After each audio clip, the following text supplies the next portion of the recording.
Hello everyone, welcome back to my channel. I am Ritu and I teach mathematics for all classes. Also, I mentor students with aptitude and reasoning for different competitive examinations. So, in today's topic, we'll discuss a reasoning topic that is blood relation. तो blood relation एक ऐसा relation है जहाँ से कि हर एक competitive exam में कुछ ना कुछ क्वेश्चंस आते ही हैं and it is very important topic. तो लेट्स स्टार्ट. तो ब्लड रिलेशन जानने से पहले हमको कुछ सिंबल्स साइंस याद रखना पड़ेगा. वो हम अपने हिसाब से डिफ़ाइन कर सकते हैं. जैसे कि मैंने कुछ डिफ़ाइन किया है तो उसको पहले जान लेते हैं. तो जैसे कि अगर ब्लड रिलेशन में हमको मेल लेना है तो मेल को हम स्क्वायर में रख सकते हैं. मेल के लिए हम स्क्वायर यूज़ करेंगे और फीमेल के लिए सर्किल यूज़ करेंगे और फीमेल. देन अगर फादर या फिर मदर है मतलब एक जनरेशन अगर आगे है तो उसके लिए हम अपवर्ड एरो यूज़ करेंगे फॉर मदर फादर. या फिर एक जनरेशन जैसे कि अंकल आंटी कोई भी हो एक जनरेशन ऊपर है तो उनके लिए और one generation older. Okay. Next similarly अगर एक जनरेशन नीचे है जैसे कि सन हो गए डॉटर हो गए उनके लिए हम यूज़ करेंगे downward arrow for one generation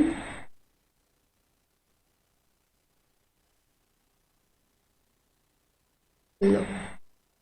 okay.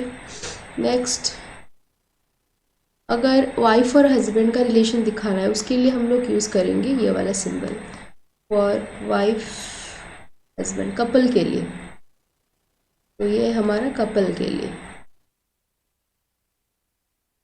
Next same generation के लिए जैसे कि सिस्टर ब्रदर या फिर नीस नेफ्यू हो गए इसके लिए हम यूज़ करेंगे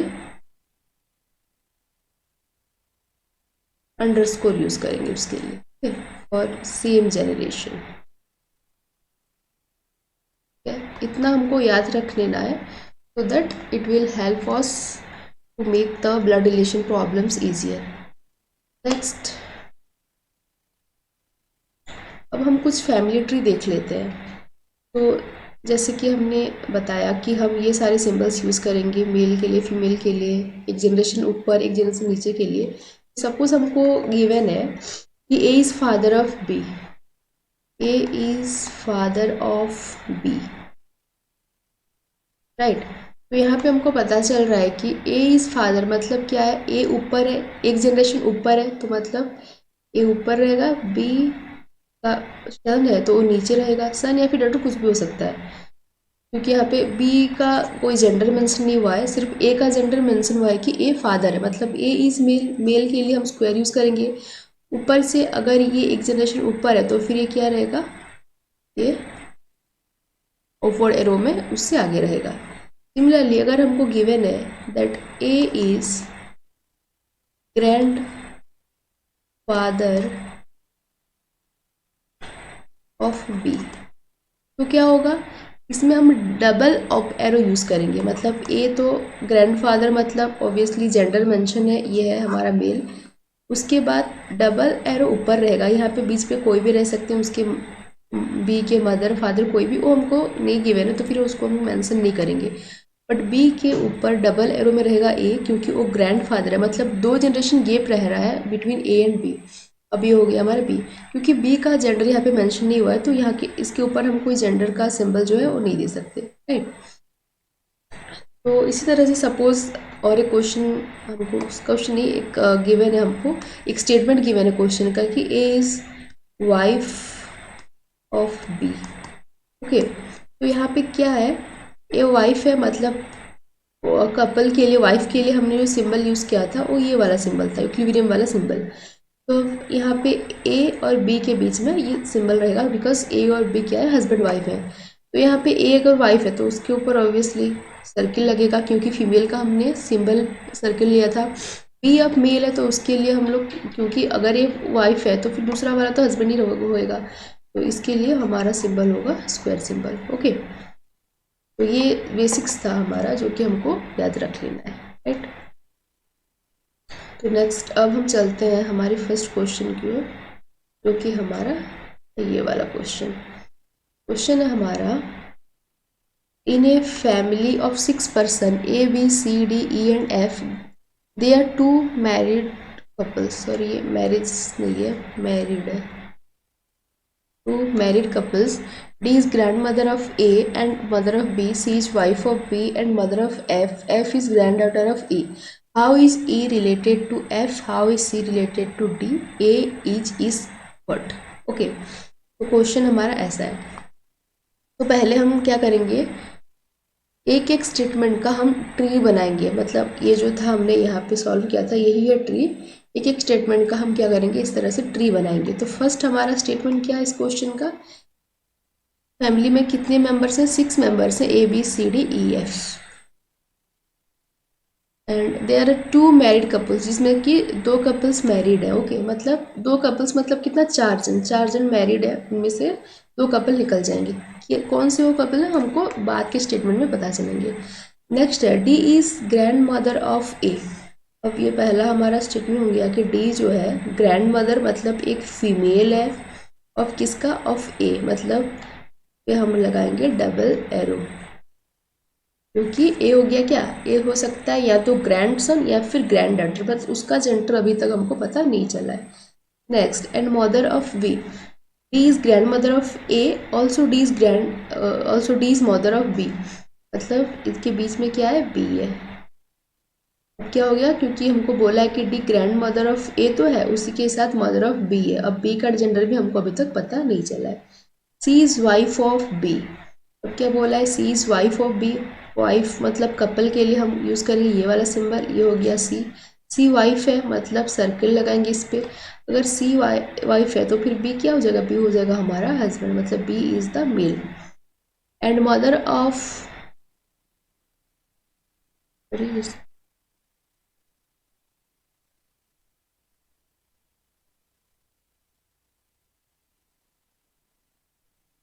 and mother of F is wife of B and mother of F. C is also mother of क्या, F है। मतलब A is also क्या है, A अगर B का बच्चा है, B का चाइल्ड है, मतलब C का भी चाइल्ड है। अब बोला है कि F भी क्या है, F भी C का चिल्ड्रन है। मतलब C is wife of B, C तो B का वाइफ है, उसी के साथ ही उसके अंडर में उसका चिल्ड्रन आ रहा है क्या, F। मतलब A और F क्या हो जाएंगे, A और F हो जाएंगे सेम जनरेशन के, मतलब भाई भाई भाई बहन कुछ भी हो सकते हैं, क्योंकि उनका जेंडर अभी तक हमको पता नहीं चला है। नेक्स्ट स्टेटमेंट में हमको बताया है कि F is grand daughter of E। F is grand daughter of E, मतलब F क्या है, F मतलब ग्रैंड डॉटर या फिर ग्रैंडसन हो सकता है D पे, D का, इस अगर हम डायग्राम से देखें तो। बट यहाँ पे बोल दिया ग्रैंड डॉटर, मतलब ये क्या है, फीमेल है। ग्रैंड डॉटर ऑफ ई बोला है, ग्रैंड डॉटर ऑफ डी भी है, उसके साथ ई बोला है, मतलब ई क्या है, E is the husband of D, मतलब E is a male. Okay, इतना हमको गिवन है। नेक्स्ट,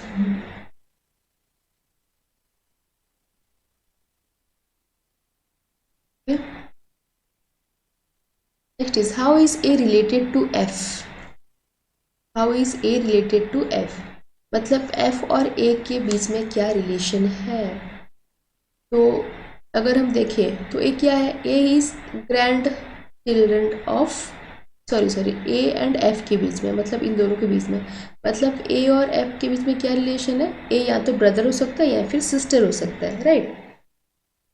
बिकॉज A का हमको जेंडर नहीं पता है, बट F का पता है कि F is a female, but A का जेंडर पता नहीं है। मतलब फर्स्ट क्वेश्चन के आंसर क्या होगा, इन सेम जनरेशन के हैं, मतलब या तो ए ब्रदर हो सकता है एफ का, ब्रदर और सिस्टर ऑफ एफ, ब्रदर और sister of F. Next second question क्या है, how is C related to D. How is C related to D. अब यहाँ से पता चल रहा है कि बी जो है डी का, हाँ डी की सन है, अब सी वाइफ ऑफ बी है, so C will be daughter in law of D. He is daughter in law of D. Right. Next, अब थर्ड क्वेश्चन क्या है? थर्ड क्वेश्चन है ए इज डैश. ई से ए कैसे रिलेटेड है? ये हमारा ई है, तो ऑब्वियसली ए क्या है? ए और ई का relation, A is either grand daughter और ग्रैंड सन ऑफ ई. मतलब A is either grand daughter, क्योंकि उसका जेंडर हमको पता नहीं है, क्वेश्चन में गिवन नहीं है. ग्रैंड डॉटर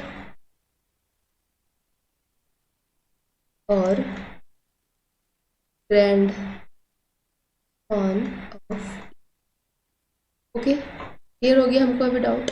तो हमको कोई भी क्वेश्चन गिवन है ब्लड रिलेशन का, तो हमको स्टेटमेंट वाइज सबसे पहले ट्री बनाना पड़ेगा इस तरफ से, क्योंकि हमारे लिए बहुत इजी कर देगा. अगर हम एक साथ सारे स्टेटमेंट्स का ट्री बनाना स्टार्ट करेंगे तो फिर वो हमारे लिए बहुत हार्ड है, बट अगर हम statement wise step by step tree बनाएंगे तो वो ईजी हो जाएगा हमारे लिए. अब चलते हैं हम नेक्स्ट क्वेश्चन की ओर. चलते हैं हम अगले क्वेश्चन की ओर.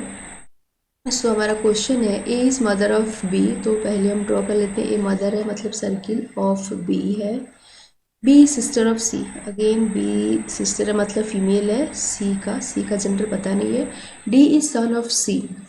D is son of C मतलब डी मेल है और सन ऑफ सी है. E is brother of D मतलब ई भी मेल है और ब्रदर ऑफ डी है, मतलब E also is the son of C. Next, F is mother of E. F is mother of E. तो अब D और E F के भी चिल्ड्रन है और C के भी चिल्ड्रन है, मतलब C और F हस्बैंड वाइफ है. अगर E F फीमेल है तो C हो जाएंगे mail.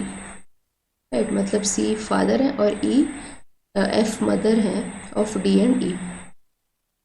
G is daughter of B. Again, G is daughter of B. H has only two children B and C. अभी बोला है H has only two children B and C. Again, यहाँ पे A के भी two ही children है B and C. इसका मतलब A and H are husband wife. क्योंकि A फीमेल है, H हो जाएंगे मेल, मतलब H will be father of B and C और A है mother of B and C. तो क्वेश्चन पे चलते हैं. तो क्वेश्चन है हमारा how F related to H.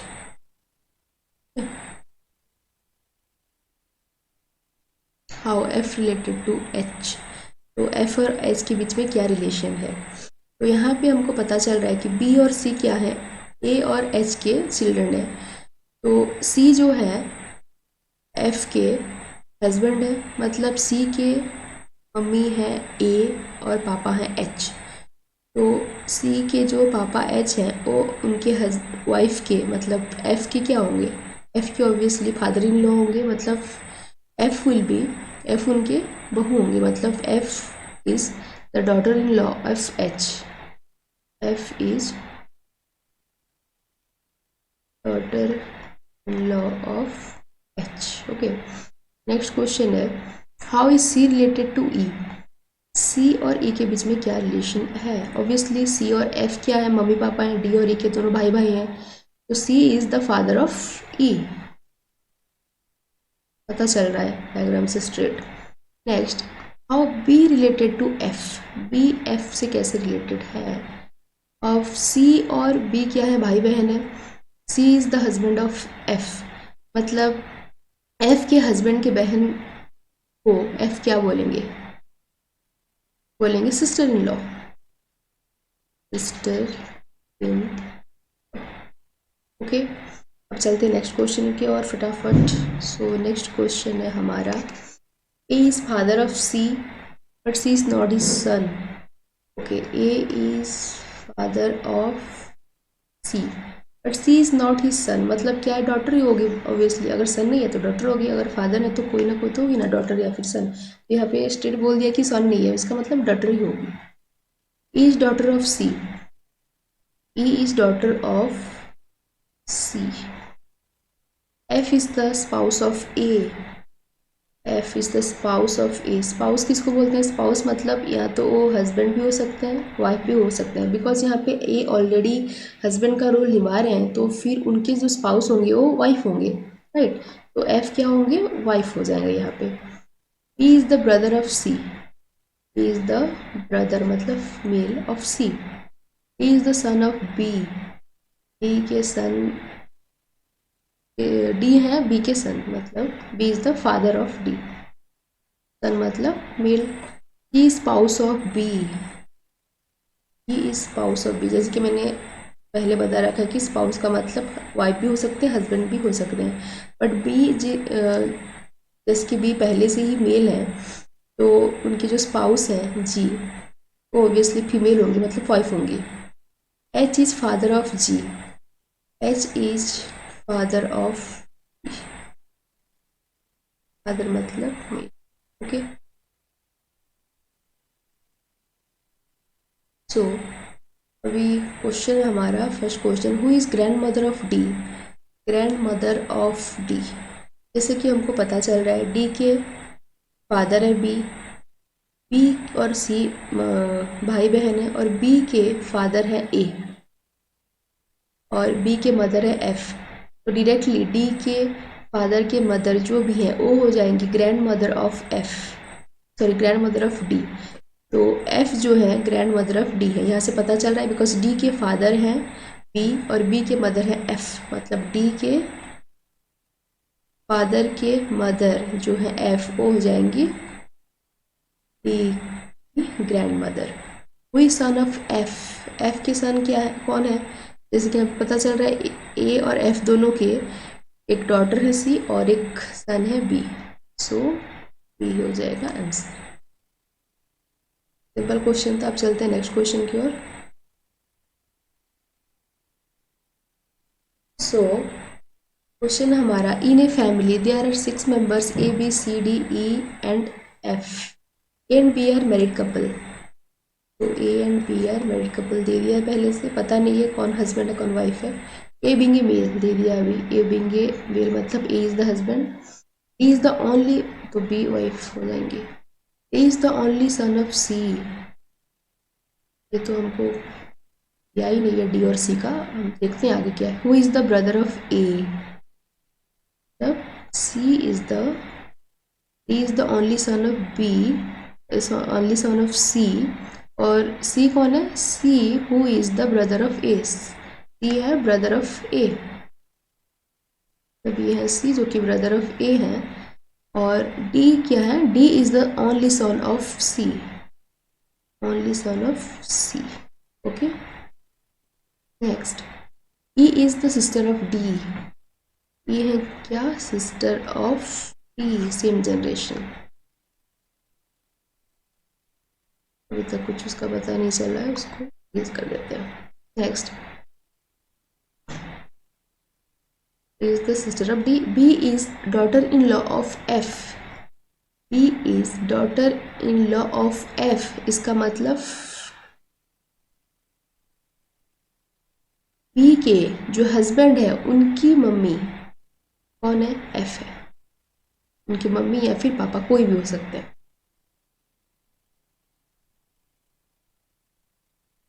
Again F whose husband मतलब F's husband has died, तो फिर F क्या हो जाएंगी? उनकी वाइफ हो जाएंगी, क्योंकि उनकी हस्बैंड की डेथ हो गई है। तो अभी ये हो गया हमारा ट्री कंप्लीट, राइट। यहाँ पे पूछा है how many male members are there, male कौन से हैं? जो से भी सारे स्क्वायर है वही सारे मेल है, A C D, so total 3 male members and total F B E 3, also 3 female members are there. Got it? तो चलते हैं नेक्स्ट क्वेश्चन की ओर, और ये हमारा लास्ट क्वेश्चन है। क्वेश्चन क्या है? There are 7 family members P Q R S T U and V in which they are 2 married couples, P is sister of Q. 2 married couples हैं, 7 मेंबर्स हैं, देखते हैं कौन कौन कपल्स निकलेंगे। तो पी जो है सिस्टर ऑफ क्यू है। Who is maternal grandson of T, मतलब Q is maternal grandson of T, मतलब ग्रैंडसन मतलब ऑब्वियसली मेल हो जाएंगे, और क्योंकि ये ग्रैंड सन है किसके, टी के, मतलब T is the grand father और ग्रैंड मदर ऑफ क्यू, तो 2 जनरेशन ऊपर चले जाएंगे, राइट। टी है, T, okay, grand son of T, the father of S has 2 maternal grand children. तो यहाँ पे हमको पता चला कि 2 ग्रैंड चिल्ड्रन किसके हैं, टी के हैं, तो ये किसके फादर हो सकते हैं, एस के जो फादर है उनके 2 ग्रैंड चिल्ड्रन है, मतलब एस के ही फादर हो सकते हैं, टी फादर मतलब ये हो जाएंगे male, right. R is sister in law of V who is father of P.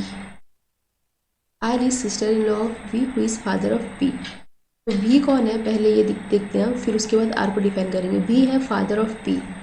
Father of P मतलब कौन हो सकते हैं, हमको पता चला कि एक कोई तो पेरेंट है, या तो मदर या फिर father of P and Q. तो अब बता रहा है कि हमको वी क्या है, फादर है पी के, मतलब क्यू के भी फादर ही होंगे, तो वी फादर है, तो फिर एस हो जाएंगे वाइफ मतलब मदर, राइट।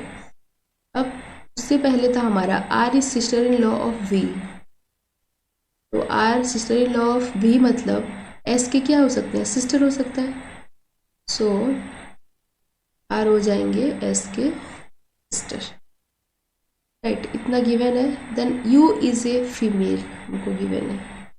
अब अगर यू फीमेल है, पहले हमको क्वेश्चन में बताया एक इंपॉर्टेंट चीज़ है, ये देख लो, 2 मैरिड कपल्स आर देयर, इनमें से 2 मैरिड है, ओके। तो यहाँ पे हमने 1 2 3 4 5 6 जन को प्लेस कर दिया। अब बचे हैं यू जो कि 7वां है, वो एक फीमेल है। हमारे पास एक कपल ऑलरेडी हो गया है, हमको और एक कपल चाहिए, तो और एक कपल कहाँ पे होगा, ये दोनों तो भाई बहन है, यहाँ पे नहीं हो सकता। अब यहाँ पे भी आर के साथ भी हम कपल नहीं बना सकते, बिकॉज ये ऑलरेडी फीमेल है और ये भी एक फीमेल है, तो इसको कहाँ पे रख सकते हैं, ये ऊपर रह सकता है, बिकॉज नीचे अगर हम पी और क्यू के साथ जोड़ेंगे तो ये तो ग्रैंड सन है, मतलब ये बच्चे हैं, तो फिर ऊपर ही आ जाएंगे ये, तो वो हो जाएंगे वाइफ ऑफ टी और grand mother of P and Q, right. तो ये हमारा ट्री कंप्लीट हो गया। अभी हमको क्वेश्चन में पूछा है who is the husband of you, T obviously, बहुत सिंपल है, टी हो गया हमारा आंसर। तो अगर हम ट्री बना लेते हैं तो हमारे लिए बहुत इजी होता है ब्लड रिलेशन सॉल्व करना, तो इसलिए हमको पहले स्टेप बाय स्टेप ट्री बनाना है, उसके बाद सॉल्व करना है, बाकी तो कुछ भी नहीं है blood relation, right. So blood relation का इतना ही क्वेश्चन था आज।